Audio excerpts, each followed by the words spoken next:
साल 2008 जगह थी अरुणाचल प्रदेश। पहाड़ों पर चारों तरफ बिछी सफेद बर्फ, हाड़ कपा देने वाली ठंड और जमीन से करीब 12,000 फीट की ऊंचाई पर जहां इंडियन आर्मी का एक मिलिट्री कैंप था और उसके लिए सड़क बनाई जा रही थी, वहीं काम करने वाला एक मजदूर शाम के वक्त पैदल चलकर लोकल मार्केट जाता है। वह अपना जरूरत का सामान खरीदता है और अंधेरे होने से ठीक पहले मार्केट से वापस ऊपर उस सुनसान मिलिट्री कैंप की ओर अकेले चढ़ना शुरू करता है। एक घंटा बीतता है, 2 घंटा बीतते हैं, कई घंटे बीत जाते हैं, लेकिन वह मजदूर मिलिट्री कैंप तक नहीं पहुंचता। पूरी रात उस बर्फीले सन्नाटे में वह मजदूर गायब रहता है, उसका कोई नामो निशान नहीं मिलता। अगले दिन एक लोकल आदमी उसी सकरे पहाड़ी रास्ते से अपने घोड़े के साथ गुजर रहा था। तभी अचानक उसे रास्ते के किनारे बर्फ के पास वह मजदूर बैठा हुआ दिखाई देता है।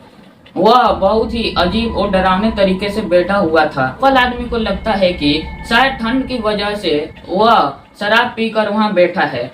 वह दूर से उस मजदूर की आवाज लगाता है, लेकिन वहां से कोई जवाब नहीं आता। सन्नाटा।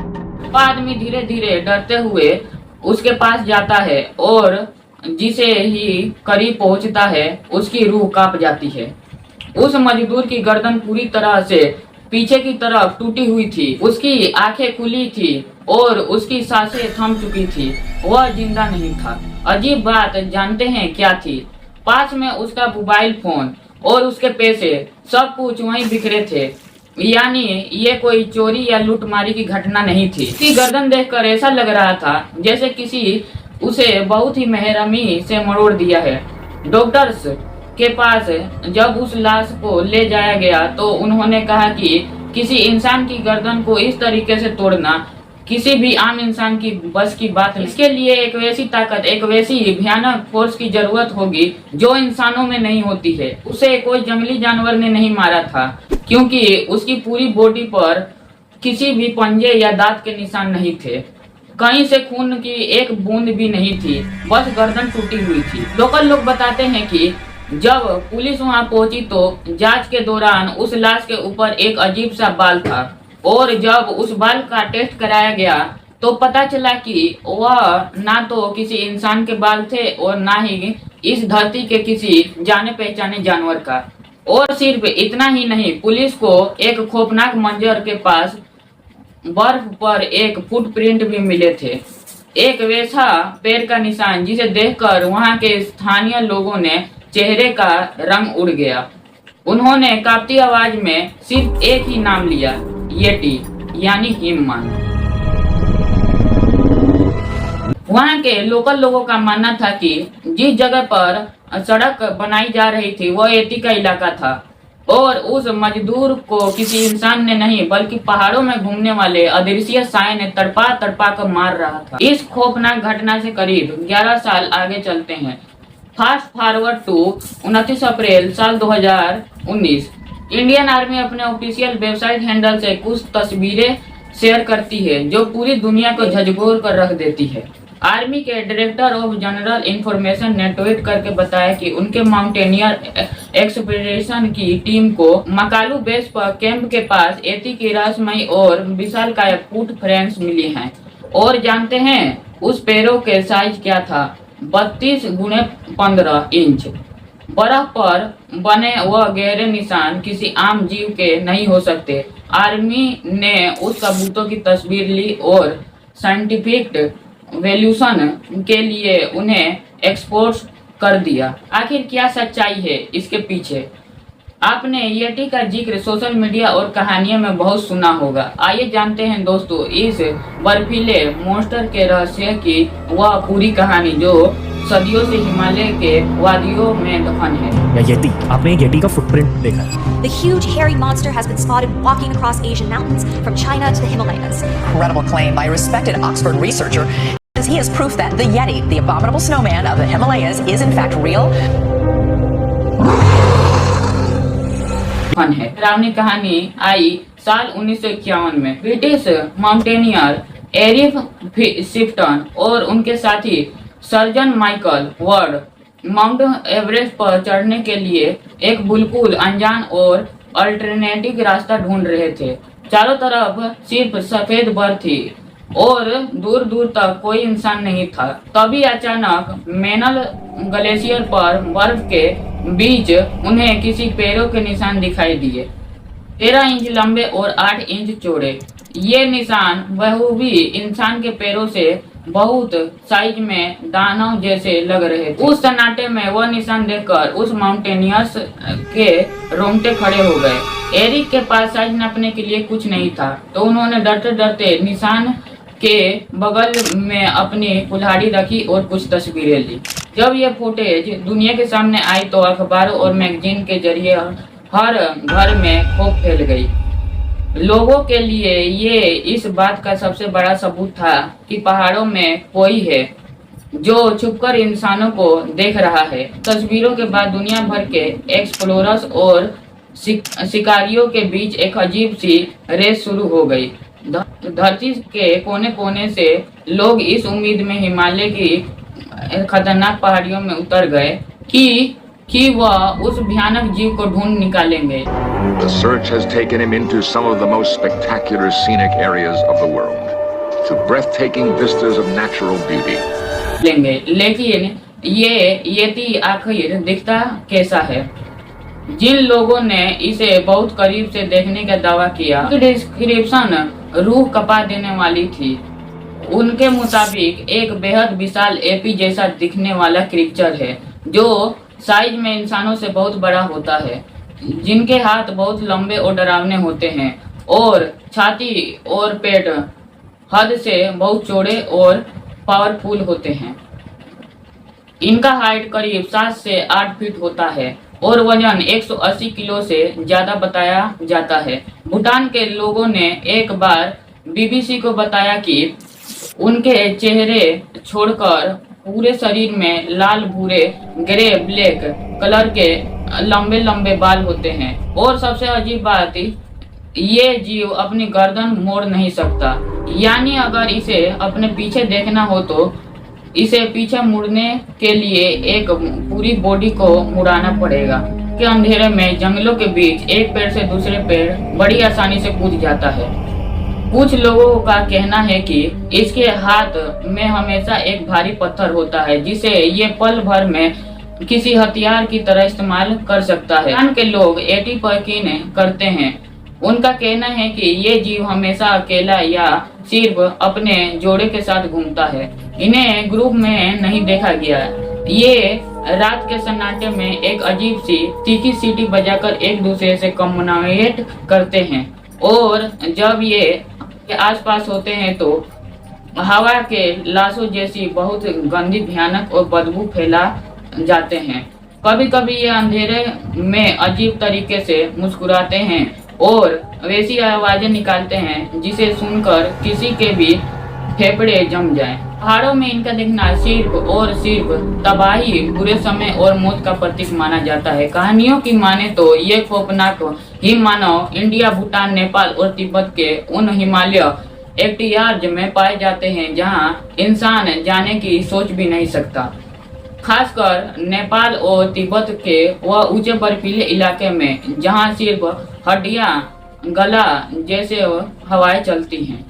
और सबसे दिलचस्प और डरावनी बात यह है दोस्तों कि एटी का यह सिर्फ खौफ सिर्फ आज नहीं, इसका जिक्र आज से 800 साल पुराने प्राचीन लेडस और तिब्बती शेरपाहों की सदियों पुरानी कहानियों में भी मिलता है। फैक्ट जो एटी शब्द है वह खुद तिब्बती भाषा में सोरपा वर्ड ए और ते से आया है, जिसका मतलब होता है चट्टान के बीच रहने वाला भयानक भालू। तिब्बत की एक 12वीं सेंचुरी की धार्मिक किताब है मणिकाबू।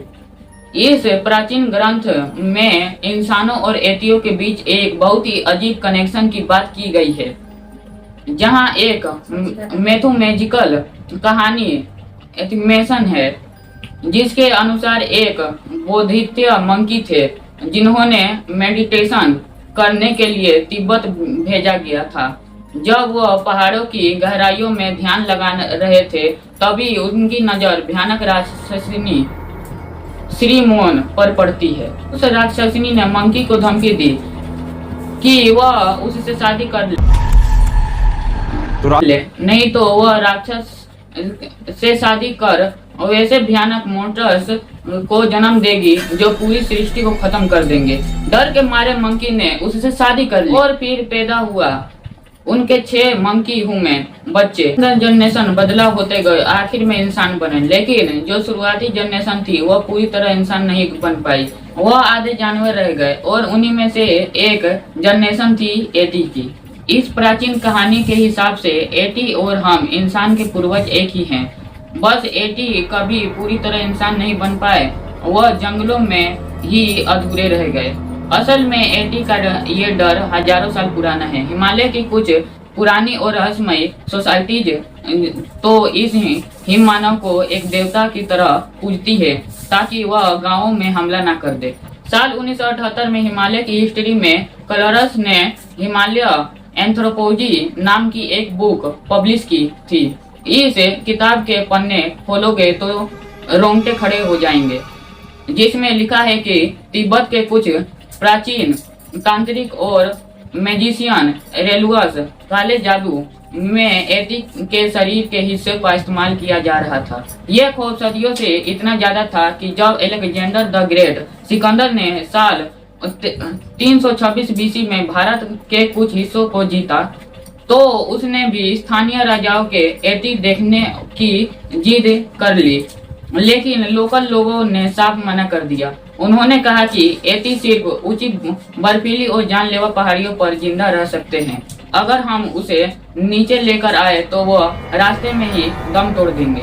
अगर मॉडर्न जमाने की बात करें तो एटी जैसे किसी जीव अपनी आंखों से देखने का सबसे पहला लिखित रिकॉर्ड था 1832 में सामने आया था। एक ब्रिटिश नेचुरलिस्ट थे ब्रेन हडसन। उन्होंने the journal of Asiatic society of Bengal में अपने एक आर्टिकल में लिखा कि पहाड़ों के बीच अचानक उनका सामना एक बेहद विशाल नर्म ह्यूमन फीचर से हुआ।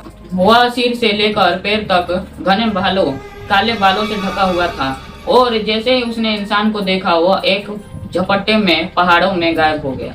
जब साल 1989 में ब्रिटिश आर्मी के लिए फिजिशियन मेजर एल वर्ल्ड जब शिकार करने के लिए हिमालय ग्लेशियर की गहराई में गए तो उन्होंने बर्फ पर कुछ बेहद अजीब फुटप्रिंट्स मिले। वह निशान सीधे उस ग्लेशियर की ऊपर की तरफ जा रहे थे और उसी ऊंची चोटी पर जाकर वहां सिर्फ गहरी खाई थी जहां अचानक गायब हो गए थे, मानो वह क्रीचर वहां से हवा में उड़ गया हो।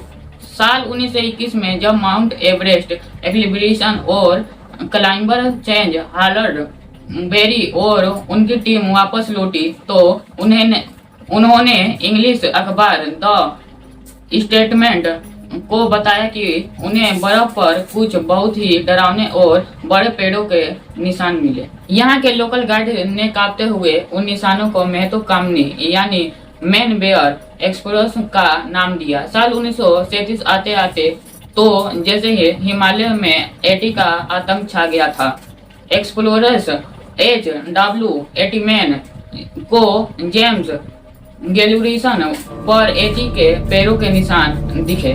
इसी साल उसी जेम्स गैलुरिसन पर करीब 19,000 फुट की जानलेवा ऊंचाई पर British army officer John hand ने भी एटी के फुटप्रिंट्स देखने का दावा किया। सिर्फ उस साल 1937 के अंदर 7 अलग अलग एक्सपीडिशन को बर्फ पर ऐसी रहस्यमयी निशान मिले और इनमें से 2 टीमों ने तो बकायदा दूर से विशालकाय हिममानव देखने के दावे किए।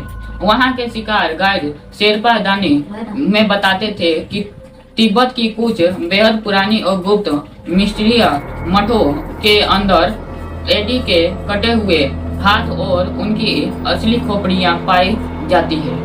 इस बात ने पूरी दुनिया के रोंगटे खड़े कर दिए। साल 1953 में ब्रिटिश अखबार डेली मेल ने लाखों डॉलर्स खर्च करके अपनी एक सोशल टीम हिमालय के गुप्त ठिकानों पर भेजी। वह लोग पेंग बोचे मॉनेस्ट्री के अंदर तक घुस गए।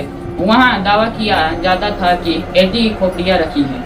इसके बाद एक बेहद अमीर अमेरिकन मिलियनर टॉम इसकी येटी के जमीन में अंधा हो गया था। उसने 1957, 1958 और 1959 में लगातार कई खतरे एक्सपीडिशन किए। उसने उन सुनसान वादियों में शिकारी कुत्ते का इस्तेमाल किया, गुप्त मॉनेस्ट्रीज में जाकर इंसानी मम्मी जैसे देखने वाले हाथी को अटेंड किया, और जहां वह अमेरिका वापस लौटा तो उसने एक बेहद डरावनी बात कही। उसने कहा कि पहाड़ी में शायद 3 तरह के एटी घूमते हैं, जिनमें से 2 तो हाड़ मांस के जानवर हैं, लेकिन एक एटी पूरी तरह से सुपरनेचुरल यानी एक प्रेतात्मा तरह है जिसे पकड़ा नहीं जा सकता। उस वक्त एटी का खौफ और उसका क्रेज इस कदर बढ़ चुका था कि साल 1959 में अमेरिका और नेपाल की सरकारों को आपस में मिलकर बेकायदा कानून बनाने पड़े। नेपाल सरकार ने साफ कह दिया कि अगर कोई एटी को ढूंढने पहाड़ों में जाता है तो वह उसे जान से नहीं मार सकता। अगर किसी ने उसे जिंदा पकड़ भी लाया तो उसे चुपचाप नेपाल सरकार के हवाले कर देगा। सोचिए, 2 देशों की सरकारें एक वैसे जीव के लिए बाकायदा कानून बना रही थी जिसे आज तक किसी ने पूरी तरह कैमरे में कैद नहीं कर पाए। उसका मतलब साफ था, कहीं ना कहीं उन सरकारों के दिलों में भी वह खौफ बैठ चुका था कि उस बर्फीले पहाड़ों में कोई तो है जो बेहद खतरनाक है और जो बिल्कुल सच है। तो दोस्तों, अरुणाचल प्रदेश उस सुनसान जंगल में हुई वह रहस्यमयी मौत, आर्मी को मिले वह 32 इंच के विशालकाय पैरों के निशान और सदियों पुराने तिब्बती मठों में छुपाए गए वो राज, ये सब कुछ सोचने पर मजबूर कर देता है। क्या वाकई में हिमालय की उन गगनचुंबी और बर्फीली चोटियों के पीछे, जहां आज भी इंसान के कदम नहीं पहुंच सकते,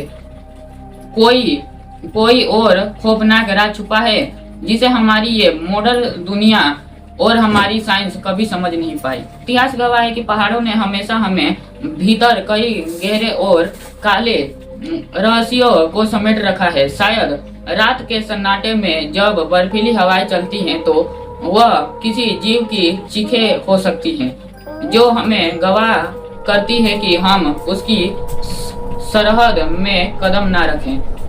आपको क्या लगता है, क्या वाकई हिमालय की उस वादियों में वह हिम मानव आज भी अंधेरे में किसी नए शिकार का इंतजार कर रहा है? कमेंट में अपनी राय जरूर बताइए। अगर आपको यह वीडियो इम्पोर्टेंट लगा तो इस वीडियो को ज्यादा से ज्यादा शेयर करें और लाइक करें। ऐसे ही वीडियो के लिए हमारे चैनल को अवश्य सब्सक्राइब करें। धन्यवाद।